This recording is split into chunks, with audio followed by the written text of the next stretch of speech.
প্রিয় দর্শক, হলুদ মাখার পর্ব শেষ।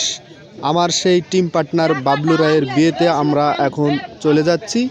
গাড়িতে উঠে বসে গেলাম। এখন রাত্রি 11:15 বাজে। সেই 11:15টায় আমরা এখন বিয়েবাড়ির উদ্দেশ্যে রওনা দিলাম। সেই রওনা দেওয়ার সময় তাদের যে আয়োজনগুলো আছে তারা কিন্তু সেটুকে শেষ করে নিচ্ছে। এদিকে আমার গাড়ির ভিতরে যতগুলো টিম পার্টনার আছে তারা বলতেছে আমাদেরকে ভিডিও করো, আমাদেরকে ভিডিও করো। তাদেরকে একটু ভিডিও করা হচ্ছে। এইভাবে আমরা বিয়ে বাড়িতে যাওয়ার জন্য রেডি হয়ে গেলাম। একেবারে বিয়ে বাড়িতে পৌঁছে গেলাম। এখানে এসে প্রায় 1:30 বাজে রাত। এইভাবে তারা বরযাত্রীকে বরণ করছে, সেটি আমি দাঁড়িয়ে দাঁড়িয়ে দেখছি।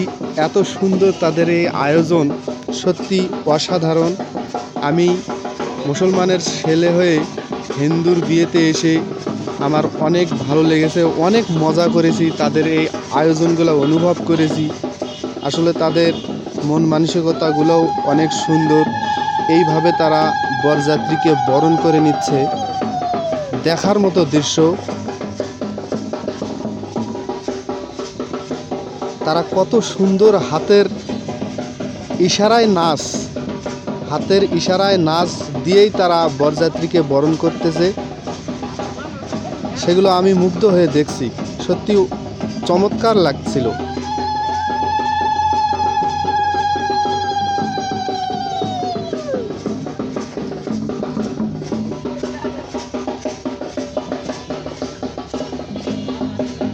এইভাবে বরণ করা, আসলে এর আগে আমি কোনো হিন্দুর বিয়েতে যাইনি বা দেখিওনি বাস্তবে।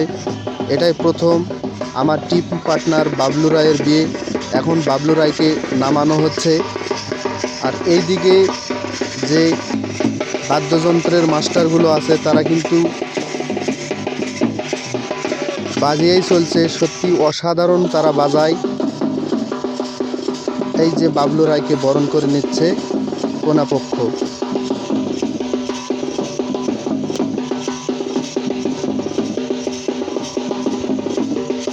বরণ করার পর্ব শেষ হয়ে গেল। আমাদেরকে এখন বিয়ে বাড়ির ভিতরে নিয়ে যাচ্ছে। আমরা এখন ভিতরে যাওয়ার জন্য রওনা দিলাম। এই যে বিয়ে বাড়ির মূল গেটের ভিতরে আমার যে টিম পার্টনারগুলো আছে তারা একটু ছবি তুলতেছে। পল্লব রায় আমার টিম পার্টনার, অসাধারণ তার চেহারা। একেবারে মূল মঞ্চে আমরা এখন প্রবেশ করলাম।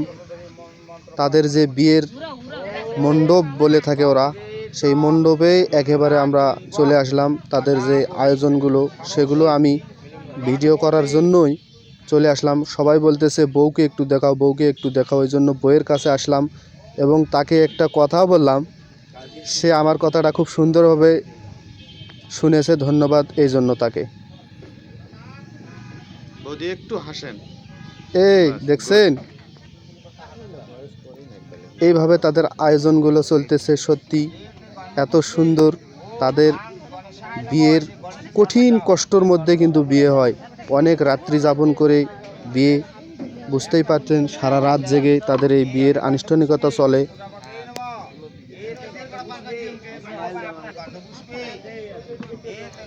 এদিকে ঠাকুর মশাই তার মন্ত্র পড়ে যাচ্ছেন।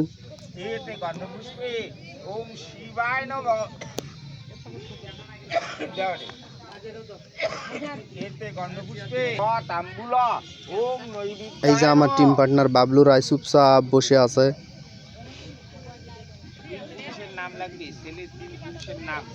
আর আমরা নীরব দর্শকের মতো দাঁড়িয়ে আছি। ঠাকুর মশাই বলতেছে যে বরের নাকি 3 পুরুষের নাম লাগে তাদের এই বিয়েতে।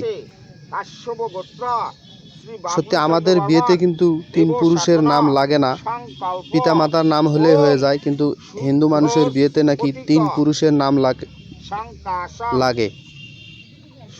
এদিকে ঠাকুর মশাই তার মন্ত্র পড়ছেন, সেগুলো আপনারা একটু শুনুন। চন্দন গন্ধ পুষ্প সংকল্প শ্রী শ্রী নারায়ণ ওম শক্তি। এই যে ঘটে যাও। হ্যাঁ জল দাও হাতত হাতত জল দাও এতত পাঁচ দর্শক, এদিকে মন্ত্র পড়ার সাথে সাথে আরেকটি কথা বলে দেই, এরপরে বাদ্যযন্ত্রের তালে তালে যে বিয়ের মূল মঞ্চ, সেটি কিন্তু আমি আপনাদেরকে দেখাবো। আমরা কতটাই মজা করেছি, কতটা আনন্দ করেছি এই বিয়েতে আপনারা দেখতে পাবেন। বরপক্ষ এবং কন্যাপক্ষর যে নাচের দৃশ্যটা আছে, কে কাক ঠকাতে পারে নাচের মাধ্যমে, সেটি কিন্তু আমি পরবর্তী ভিডিওতে আপনাদের সামনে তুলে ধরব। ইনি হচ্ছেন বাবলু রায়ের শাশুড়ি মা, অত্যন্ত সাদা মনের মানুষ। ওনার যে দায়িত্ব আছে মেয়েকে বিয়ে দেওয়ার, সেই দায়িত্বটুকু উনি খুব সুন্দরভাবে পালন করলেন, এজন্য ধন্যবাদ ওনাকে। যদি আপনারা পেজটি ফলো করে দেন, তাহলে পরবর্তীতে যে নাচের অনুষ্ঠানগুলো আছে, বিয়ের অনুষ্ঠানগুলো আছে, সেগুলো কিন্তু আপনারা আমার এই ভিডিওর মাধ্যমে দেখতে পারবেন। আর যদি ভালো লাগে তাহলে পেজটি অবশ্যই ফলো করে দেবেন। ধন্যবাদ সকলকে, পরের ভিডিও দেখার আমন্ত্রণ জানিয়ে।